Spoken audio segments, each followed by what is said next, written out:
লম্বা চুলদাড়িওয়ালা নায়ক বিচিত্র চেহারার একটা মেশিন গান নিয়ে একদম এরকম গোলাগুলি করছেন। পুরোটা সময় ধরে মেরে কেটে তিনি গুলি করছেন, একে ওকে মার দিচ্ছেন, একে ওকে আসলে কোপটোপ দিচ্ছেন এবং তিনি একাই 3 থেকে 400 লোক মেরে খতম করে দিয়েছেন। আর তার সঙ্গী সাথীরা তারা আশেপাশে দাঁড়িয়ে আছে এবং তার প্রশংসা করে তারা সবাই স্তুতিমূলক গান গাচ্ছে। এবং এই যে পুরোটা ঘটনা, এই পুরোটা ঘটনায় একবারের জন্য কোনো পুলিশকে দেখা যায় না বা কেউ যে এসে কোনোভাবে সেই নায়কের কোনো কিছু করতে পারছে সেটা দেখা যায় না। নায়ক বলে কথা, তিনি যেটা করবেন সেটাই কিন্তু গ্রামার। আর এই গ্রামারের ফলাফল ছিল ব্লকবাস্টার হিট, শুধুমাত্র দেশে না দেশের বাইরেও। এবং এটা কিন্তু আমরা আমাদের দেশে কোনো সিনেমার কথা বলছি না, কিন্তু এই সিনেমাটা আমাদের দেশেও দারুণ চলেছে। তবে আজকে আমরা কিন্তু এই সিনেমার কথা বলবো না, বলবো অন্য কোনো সিনেমার কথা। আমরা যে সিনেমার কথা বলবো, সিনেমা হলে এখন আসলে তার টিকিট পাওয়াটা খুব কঠিন, মানে সোনার হরিণ পাওয়ার মতো কঠিন ব্যাপার। আগে ভাগে সব বুকিং হয়ে আছে। সিনেমা হলের বাইরে টিকিট ব্ল্যাক হচ্ছে, আইন শৃঙ্খলা বাহিনী দিয়ে সেই মানে বাইরে যে বিশৃঙ্খল অবস্থা সেগুলো কন্ট্রোল করতে হচ্ছে। এমনকি রাতের বেলাতে এক্সট্রা শো চালানো হচ্ছে, আমি এটা খবরে দেখলাম। বক্স অফিস যে কাঁপিয়ে দেবে এটা সবারই জানা ছিল, তারপরেও প্রত্যাশা এবং প্রাপ্তির কিন্তু একটা গরমিল থাকে দর্শকের কাছে। এবং সোশ্যাল মিডিয়ায় কিন্তু দুই দিকেই মন্তব্য, মতামত, আলোচনা সবই আছে। কেউ বলছে খুব ভালো, কেউ বলছে একেবারে ঠিকঠাক না। এবং বুঝতেই পারছেন কি নিয়ে আসলে কথাবার্তা হচ্ছে। আলোচ্য প্রসঙ্গ অবশ্যই রায়হান রাফির তুফান, শাকিব খানের তুফান। সেই প্রসঙ্গ নিয়ে আলাপে কেন আসলে আগে অন্য একটা সিনেমার কথা বললাম, হয়তো অনেকেই বুঝে গেছেন। অ্যানিম্যাল সিনেমার একটা অংশ নিয়ে কথাবার্তা বলেছি আর কি। কারণ সেই সিনেমার কিছু বিষয়, মানে অ্যানিম্যালের কিছু বিষয় এবং তুফানে শাকিব খানের লুক, অ্যাপিয়ারেন্স, পার্টিকুলার কিছু দৃশ্য, বিশেষ করে ট্রেলারে যেটা এসেছিল সেটা অ্যানিম্যালের রণবীর কাপুর এবং অ্যানিম্যালের কনসেপ্ট থেকে কপি পেস্ট করা হয়েছে, এরকম একটা আলোচনা ছিল যখন তুফানের ট্রেলার আসে। তো ট্রেলার এক জিনিস, সিনেমা আর এক জিনিস। এবং তুফান দেখে আমার কাছে ব্যক্তিগত যেটা যেটা মনে হয়েছে আর কি, যে এই দুইটা জিনিসের মধ্যে তুলনা করা, সিমিলার হওয়ার এই যে ডিবেটটা, এটা একেবারেই অর্থহীন, একেবারেই আরেক জায়গা থেকে। এবং এই দৃশ্যটা তুফানে কেন এসেছে বা অ্যানিমেলে কি জন্য ছিল, সেই আলাপগুলো বাদ দিয়ে তুফানের সাকসেসটা আসলে কি জন্য হলো এবং এই ধরনের একটা সিনেমা কেন সাকসেস পায় সেই আলাপটা জরুরি। হতে অ্যাটিটিউড লাগে, তুফানের কাহিনী বলেন, নির্মাণ বলেন, কাস্টিং বলেন, অভিনয় বলেন, গান, অ্যাকশন, সিনেমাটোগ্রাফি, ডায়ালগ, প্রত্যেকটা বিষয় নিয়ে ইন্ডিভিজুয়ালি প্রচুর আলাপ আলোচনা করা যায়। কারণ এটা অনেক বলা যেতে পারে অনেক প্রস্তুতি নিয়ে বানানো সিনেমা। আবার আরেক দিক থেকে যদি বলেন, কোনো কিছু আলাপ আলোচনা না করলেও চলে। কারণ ওই যে খুব বিখ্যাত একটা বলিউডের সিনেমা, সেটার একটা ডায়লগ আছে যে সিনেমা শুধু 3টা জিনিসের জন্য হয়, এন্টারটেইনমেন্ট, এন্টারটেইনমেন্ট, এন্টারটেইনমেন্ট। ডার্টি পিকচারের ডায়লগ, যাই হোক আর কি। এবং তুফান ইজ এন্টারটেইনমেন্ট। আর এই সিনেমাটা আসলে এই এন্টারটেইনমেন্টই হতে চেয়েছিল। মানে পরিচালক এটাকে কিন্তু একটা রোলার কোস্টার এন্টারটেইনমেন্ট রাইড বানাতে চেয়েছেন, একটা অ্যাড্রেনালিন রাশের একটা সিনেমা। এবং মানুষজন এটা দেখে আসলে সিনেমা হলে হাততালি দেবে, তারপরে শীষ বাজাবে এবং প্রচুর চিৎকার চেঁচামেচি করবে। এইখানে আপনি যদি আসলে নির্মাণের ক্ষেত্রে কাহিনী, লজিকের থেকে সেই এন্টারটেইনমেন্ট পাঁচটার দিকে খেয়াল করেন, তাহলেই ব্যাপারটা বুঝতে পারবেন। কারণ সেইখানেই কিন্তু আসলে পরিচালক চেয়েছেন যে তিনি তুফানকে আসলে কোন রকমের একটা প্রোডাক্ট হিসেবে সবার কাছে উপস্থাপন করবেন, এবং তিনি সেটা পেরেছেন। এই জায়গা থেকে তুফান চূড়ান্তভাবে সফল, এটা আমি বলব।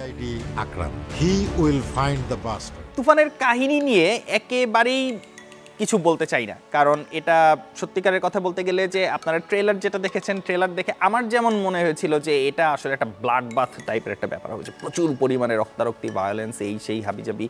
কিন্তু সেই জায়গা থেকে আমি যদি শুরুতে বলি, শুরুর দিকটা কিন্তু আমার কাছে তুফানকে খুবই রকম একটা ফিল গুড টাইপের একটা সিনেমা মনে হয়েছে। পরবর্তীতে কাহিনী বলতে চাচ্ছি না ভাই, কষ্ট করে সিনেমা হলে গিয়ে সিনেমাটা দেখেন, সেখানে গিয়েই কাহিনীটা বুঝতে পারবেন। তবে এই সিনেমার একটা ব্যাপার হচ্ছে যে কাহিনী যেই রকম সেই অনুযায়ী শাকিব খান পারফর্ম করেছেন, তার থেকেও বলতে হবে যে শাকিব খান যেরকম সেই অনুযায়ী কাহিনীটা পারফর্ম করেছে। এবং সেই জায়গায় শাকিব খান সম্পূর্ণ পুরোপুরি সিনেমাটা নিজের ওয়ান ম্যান শো করতে পেরেছেন। এবং তাকে গুরুত্ব দিতে গিয়ে চিত্রনাট্য এতটা বেশি ফোকাস থেকেছে যে অনেক দুর্দান্ত এবং সম্ভাবনায় ভরপুর কিছু ক্যারেক্টার, যেই ক্যারেক্টারগুলোতে খুবই দারুণ দারুণ অভিনেতারাও ছিলেন, সেগুলোকে পরিচালক একেবারে কয়েক মিনিটের মধ্যে শেষ করে দিয়েছেন। এবং সেটার জন্য পরিচালক এতটুকু কার্পণ্য করেননি। এবং সেই জায়গা থেকে এই তুফানের যে সিনেমাটোগ্রাফির যে ম্যাজিক, এবং গানগুলো চমৎকার চমৎকার কিছু গান আছে, সেগুলো সবগুলো এখনও রিলিজ পেয়েছে কিনা জানি না, তবে শুরুতেই গান রয়েছে, মাঝে, এবং গানগুলো কিন্তু হচ্ছে আসলে খুবই কাহিনী এবং প্রয়োজন সাপেক্ষে এসেছে, মানে চট করে কোনো গান ঢুকে যায়নি। সেই জায়গা থেকেও এই সিনেমাটা দারুণ এন্টারটেইনিং। তুফানের ক্ষেত্রে একটা জরুরি আলাপ এটা করতে হবে, যেহেতু এই সিনেমা নিয়ে এখন প্রচুর পরিমাণে আলাপ আলোচনা হচ্ছে, মানে অনেকেই এটার এগেনস্টে কথা বলছেন, অনেকেই এটার পক্ষে অনেক কথা বলছেন। আমি আসলে পক্ষ বিপক্ষ এগুলো কোনো জায়গা থেকে বলতে চাচ্ছি না। আমার এই সিনেমা দেখার এক্সপিরিয়েন্সটা দারুণ ছিল। এই সিনেমা দেখার এক্সপিরিয়েন্সটা দারুণ এই হিসাবে যে আমি দেখতে পেলাম যে একজন বাণিজ্যিক সিনেমার নির্মাতা, তিনি খুব ভালো মতো জানেন যে তার সিনেমাটা কিভাবে সফল করতে হবে এবং সেই সাফল্যের জন্য যা যা করা প্রয়োজন তিনি সেগুলো করেছেন। এবং এই যে আলাপ আলোচনাগুলো হয় বা এখনও হচ্ছে যে তুফানের আসলে কাহিনী এমন কেন, বা এই জায়গাতে এরকম হলো কেন, ওই জায়গাতে বিভিন্ন রকমের প্রশ্ন, বিভিন্ন রকমের লজিক, বিভিন্ন রকমের জিনিসপত্র মিলছে না দেখে, বা বিভিন্ন জিনিসপত্রে অতিশয়ন করে।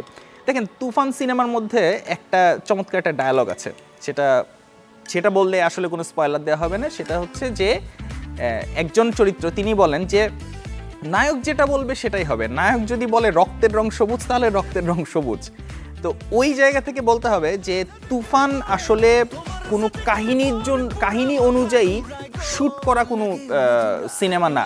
তুফান আসলে আগের থেকেই ভালো, আমার যেটা মনে হয়েছে যে দৃশ্যের প্রয়োজনে তৈরি করা কাহিনী।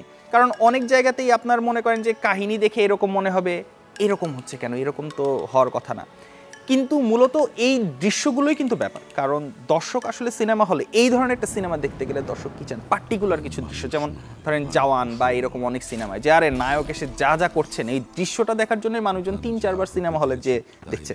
সো তুফানেও এরকম দারুণ দারুণ অনেকগুলো দৃশ্য আছে, এবং সেই দৃশ্যগুলো পারফর্ম করার জন্য আসলে শুধুমাত্র শাকিব খান নন, আরও যারা রয়েছেন তারাও দারুণ অভিনেতা। এবং ইভেন মিমি চক্রবর্তী তিনি দারুণ ছিলেন, নাবিলা তিনি দারুণ ছিলেন, কারণ তারা দুজনেই শাকিব খানের বিপরীতে ছিলেন, তাদের নামগুলো বলতে হয় আগেই। এবং সেই সাথে ছোট ছোট যেই চরিত্র, মিশা সওদাগর বলেন বা হচ্ছে আপনার শহীদুজ্জামান সেলিম বলেন বা সালাউদ্দিন লাবলু বলেন, এরা খুব সংক্ষিপ্ত সময়ের জন্য এসে এনারা যে দারুণ পারফর্ম করেছেন।